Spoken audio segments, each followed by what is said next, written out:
Hello বন্ধুরা, আমরা Photoshop 2016-তে graphics ডিজাইনের মতো কাজ করতে পারবো। হ্যাঁ, আসলেই পারবো। চলুন দেখি কীভাবে করা সম্ভব। তো আমরা যেটা করব, একটা গ্লাস 3D গ্লাস আমরা এখানে আঁকবো। তো তার জন্য আমাদের কী করতে হবে, প্রথমে আমরা চলে যাব ইনসার্ট থেকে শেপ থেকে আমরা একটা যে কোনো একটা নিলাম। তো এটা যখন নিলাম, এটা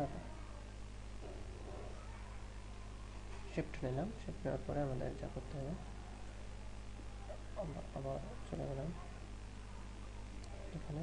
তারপরে এখান থেকে আমাদের হ্যান্ডেল হবে, সেটা হলো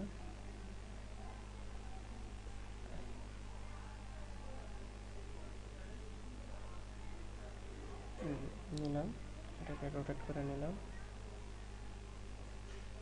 তারপরে এটা আমি এটার সাথে ফিক্সড করে দিলাম। এখন দেখা যাচ্ছে যে এটার সাথে এটা একটা কালার ম্যাচিং। তো তার জন্য আমরা যা করবো, লাইন কালার নান,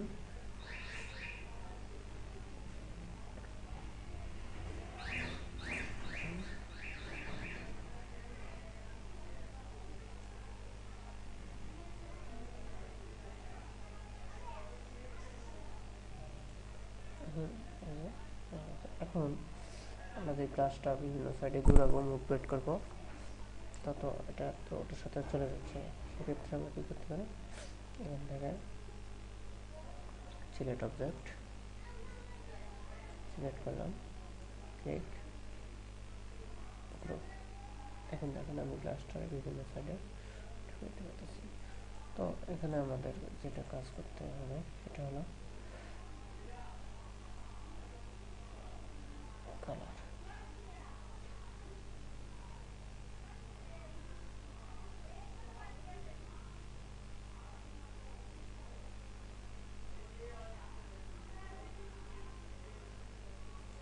আমরা বিভিন্ন রকম করে মডিফাই করে নিতে পারি, বা যদি আমরা এখানে কোনো ছবি দিতে চাই,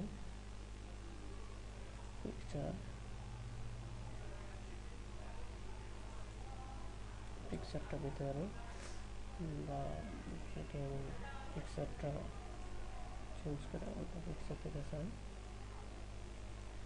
সেই পিকচারটা এখানে আমি দিতে পারি।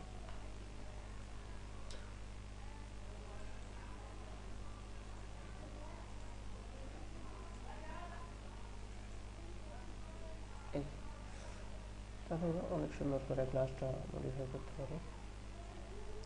ধন্যবাদ।